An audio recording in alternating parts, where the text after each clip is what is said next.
Hello guys, so this is just a quick episode this week and I'm recording this really just quickly and really raw because it's probably not going to be a whole lot in this one, so I hope you enjoy.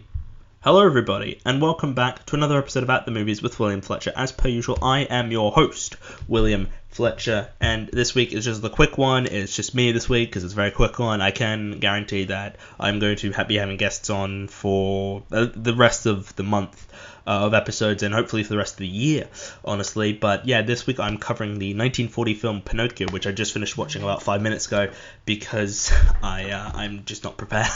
I don't know. So yeah, they are doing a live-action Disney remake of Pinocchio, which is coming out this week on Disney Plus. When this episode goes out, it'll be out this week, so that should be fine. I guess to sort of give my overall opinions on live-action Disney remakes before I talk about this film, I don't care for them. I think they are poor and dumb and unnecessary of the ones I've seen. So the ones I have seen are The Lion King and Mulan, I'm pretty sure. I don't think I've seen any of the other ones, at least not to my memory. But yeah, I mean, I'm not looking forward to Pinocchio per se. I'm just, tying in an episode because I'm trying to do that for as many episodes as I can throughout the year, is tying episodes into Aladdin, of course. So just looking at my ratings for the remakes I've seen. So I've seen Aladdin, Mulan, and The Lion King. I gave Mulan and The Lion King both a 2 out of 10, and I gave Aladdin a 5 out of 10, which might be a bit generous, but I'm leaving that as a 5. I'll probably rewatch it and I'll watch through this list I'm looking at has 18 of them, which is a lot more than I was thinking there would be. I hit Jungle Book's actually a pretty decent one, and like the only one that's worth watching. So I mean, I was going to check it out regardless because I've heard it is actually a good movie, so I'm all for good stuff, especially because some people say it's better than the original. I don't know how I feel about it, but I will be watching it maybe this week even to sort of get myself ready for this Pinocchio remake. So yeah, Pinocchio, it's a film I'd seen many a time in childhood. I saw a lot of Disney films growing up. Pinocchio, Snow White, Aladdin, Lion King, Little Mermaid, Hercules, all of them. I've seen this film. I haven't seen this film in, God, it must have been getting close to a decade since I've seen it. I genuinely don't remember the last time I watched it, and god damn is it such a dark, fucked up film. Like Disney in general is very dark and fucked up, honestly, but like this one really might be maybe the most dark and depressing. No, I'd say Dumbo's the most depressing, but I hate Dumbo. I think Dumbo's just not a good film. It's not enjoyable. It's not... Which, I mean, I guess it's not meant to be enjoyable. I kind of guess that's the point, but it just doesn't work. I don't particularly care for Dumbo. It's one of my least favorite Disney films, I'd say. I just don't care about it. And this one, I think this is like mid-tier Disney. It's not one of the best ones. It's not up there with like Lion King or Hunchback or Aladdin or Hercules or anything like that. It's just like a middle-of-the-road, decent, fine movie. But I think there is some good stuff in it. I kind of wish Disney, not to say that I haven't been liking a lot of what Disney's doing recently. Hell, I would go as far to say most of what Disney's done in recent years is actually really good for them. Well, some of what they've done in recent years has been good. I really loved Encanto. If you listen to the review of the year episode, I think I touched on it a bit then, and I also must have touched on it in what I watched this month actually, because I rewatched it earlier at the end. Encanto is fantastic.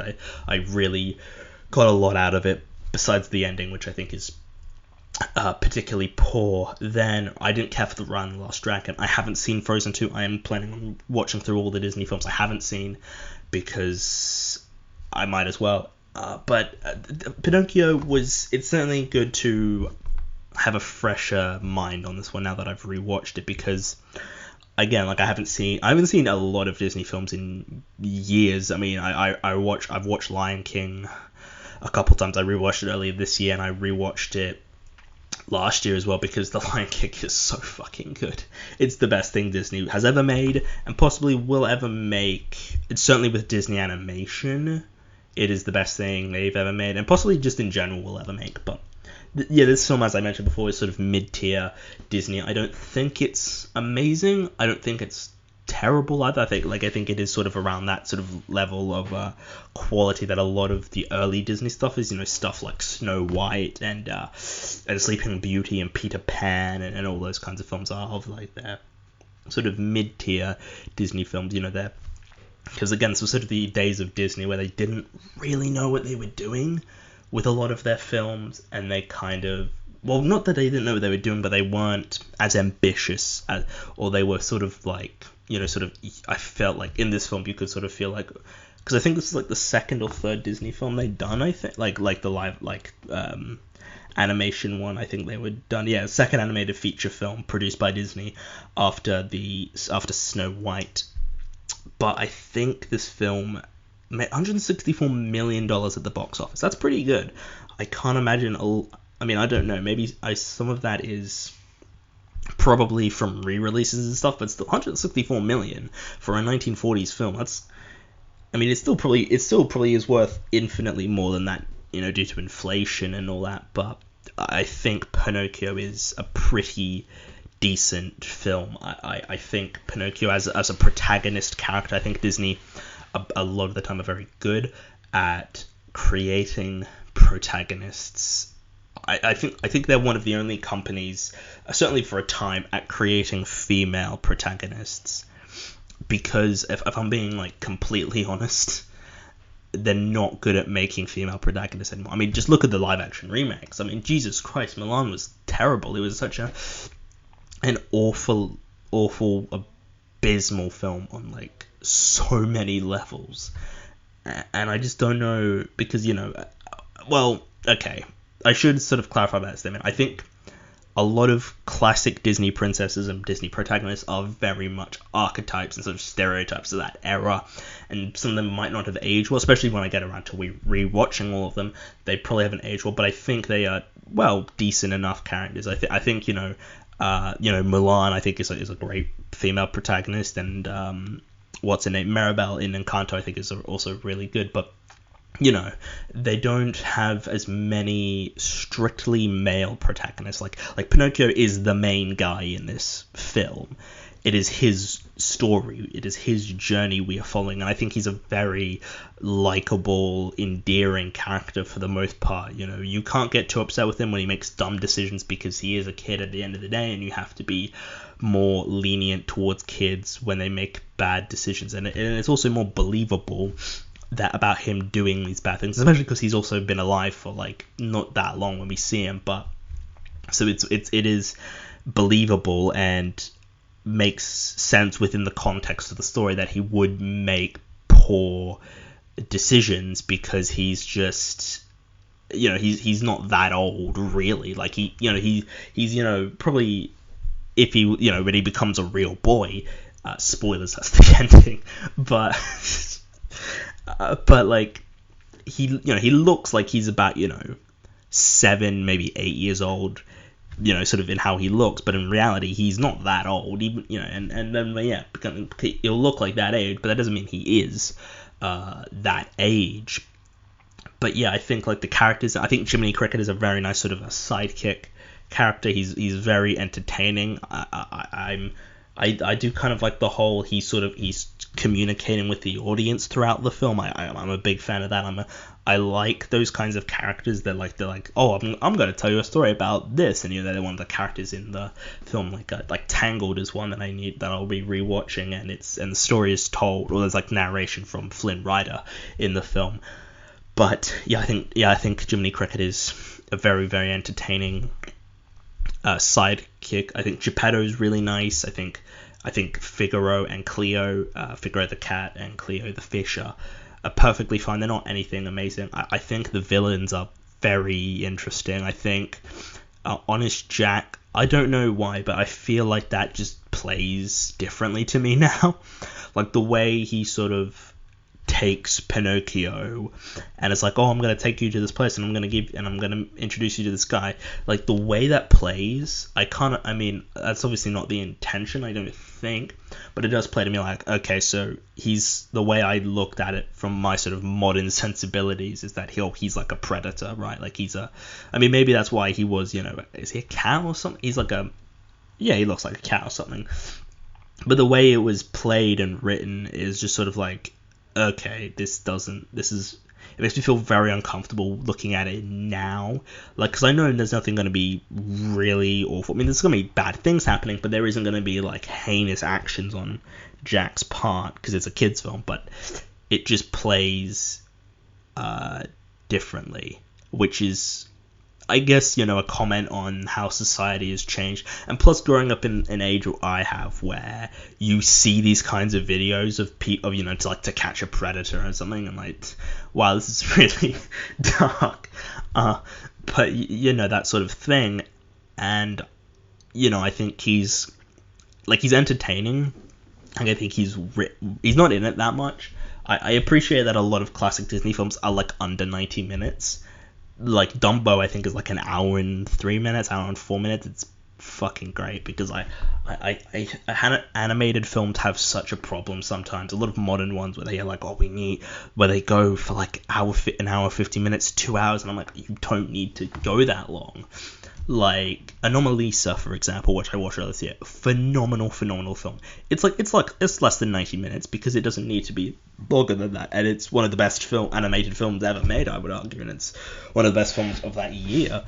But I just think that, I think this film really works due to its, being a 90-minute film, and I really appreciate that it's it's not trying, it's telling the story and it's doing all these things, but it is very much sort of like, because we follow Pinocchio for the most part, like he is the main character and he does all these things and we see him get into trouble with all these things. And I think that this film really works on a lot of levels, and I just think that does a lot of really interesting things. I think the Pleasure Island is legitimately horrifying for a children's film. Like, it's so dark and screwed up, and like the scene where one of the kids, where like Pinocchio and Lampwicker, I think it is, or something, are in that room, and then he starts transforming into a donkey, and just the horror that is created by a kid's film, and the way in which it just, like, because I was watching it and I remember this scene and just watching it, like, this is legitimately horrifying. And the whole thing of like these boys are turned into donkeys and then sold is so horrifying, because like Disney is not, I can't imagine a new Disney film is going to be touching on, is never going to have something as dark as kids transforming into animals and then being sold as labor animals. Like, there's no way Disney is ever going to put that in a film again. And it leads me to the point of, I wonder how accurate this Pinocchio film is going to stay to the original film, because there's a lot of stuff in this. Like, I imagine, because I the ending of the film, which I'm going to sort of get to now, is Pinocchio, his Geppetto, he goes looking for Pinocchio and he gets eaten by a whale, which I think is a very sort of cheap way of explaining that to the audience and to the characters as well. But I mean, it's a kid's film, you can't be too harsh on it for weak and just sort of Deus Ex Machina-esque writing, like sort of just having the characters find out something by a bird dropping off a letter or something like that. Just a bit weak. Although I guess it could be sort of, you could sort of take the inference that, oh, maybe it's from the fairy or something who's done this. I don't know. I think it's weird, but I do think the sort of final few minutes of the film where Pinocchio, he goes to find Geppetto, and he is being chased by... He's in the ocean, and he's looking through the ocean, and he's asking, and him and Jiminy Cricket, they're asking all these fish about Monstro, and they all just seem so terrified and so freaked out by it. And I think that's actually really impressive, and I think it's really good the way the film is able to capture this sense of dread, because all we know for, when we just are like, Monstro the whale, and that's all we know. And we don't really see the whale that much until, we cut to the whale asleep. And then, we just see Geppetto in the boat with Figaro and Cleo in Geppetto. And then we see, like, a bunch of fish swim past. And then we see Monstro, open his eye, and they stop. And then he moves, and they all freak out. And then just the music and the way Monstro just is this massive whale just swimming around, and these fish are terrified. And then Pinocchio is, he sees Monstro, and then he's swimming with the fish, and just it's building, and it's actually really quite well done, and I think it's an incredibly effective bit of, I was gonna say horror, but that's not the word. Tension. Tension is the word. Horror. I sort of put horror and tension that's sort of inseparable for a lot of the part, but you can have horror. I mean, I guess you can have either. Something can be, you can have tension and it's not a horror film, but you can also have horror and there's no tension, But this is much more tension, and it's really palpable because they build up, because Monstro's not really in it. Monstro, I mean, there's no real main villain. Like, we meet, like 4 or 5 different villains in this film. We meet with Monstro, there's Honest Jack, and Honest Jack's, like, mate. There's the guy who runs Pleasure Island and sells the, and turns the boys into donkeys. And then there's the guy who puts Pinocchio in a cage.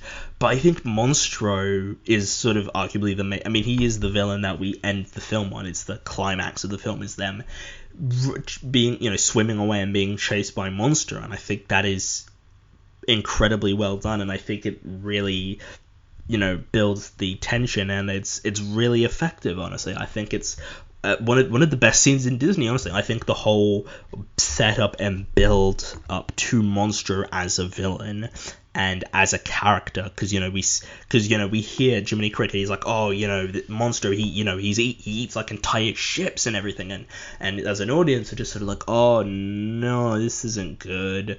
And then, we see Monstro, and we don't really see him do much. And then, he wakes up, and then he just snaps. He just becomes this monster who's just splashing through the ocean. And, they think, they make him sneeze, and they think they've escaped, but he's still chasing them. And then they go over these waves, and he splashes, and it causes this massive wave. And they're all, it's really good, actually. I really, really like it. It's the best part of the film, honestly. I really appreciate it. I enjoy it, and I appreciate it as a genuinely good scene of tension, honestly. I think because throughout the entire film, I felt that most of the film before that point, basically from when Pinocchio and Jiminy get into the water till the ending, is really good. Actually, I would say that's the best stuff of the film. But everything before that is like decent, and I mean the kid turning into the donkey is horrifying and fantastic. It's really freaking brilliant. I do really like that, but the rest of the film is just so bland and kind of meandering, and it's so just like, the writing's a bit weak, honestly, because it's like, Pinocchio, he escapes from this guy who he was given to this kid by Honest Jack, and then he's going back home, and then Honest Jack finds him again and sells him to this person. It's just like, okay, but get on with it, But yeah, then the film, then we meet Monstro, and the rest of the film's great till the ending. And if the entire film was like that, it probably would be a phenomenal film, just a phenomenal piece of work. And the ending where Pinocchio, he turns into a real boy after making a deal with the witch, and he is a real boy. And then the happy ending, Geppetto, and they're all together as a big old family, and Jiminy gets his gold medal, whatever I think it is. I do really like the ending. And last 15-20 minutes or so with Monstro, fantastic. Everything beforehand is a bit so-so. It's not fine. It's not bad. I wouldn't say it's bad by any means, but it's definitely like weak. It's definitely some of the weaker stuff. It's the weaker half, but yeah, the last 20 minutes really saves it. So I'm giving this a 7 out of 10. If the Monstro stuff wasn't in it, or was in it less, it might be a 6 out of 10. But the Monstro stuff, being the third act, the ending of the film, is enough to push it to a 7 out of 10 for me. So thank you all for tuning in to this week's episode. I will be covering the remake of Pinocchio in my review of the year episode, which will be coming out at the end of the year, I will either at the end of the year, or it will be the first episode of next year. I'm not entirely sure on what my plan is with that. I may change it and have, if I'm looking at it, I'm just looking at the schedule now. Yeah, the review of the year episode will be the final episode of 2022. And yeah, I've got the full schedule planned out for the rest of the year for the most part. And yeah, I've really got some good stuff in the works for the next few weeks and the last few months of the year. So thank you all for listening to this episode, guys, and I will see all of you in the next one. Goodbye.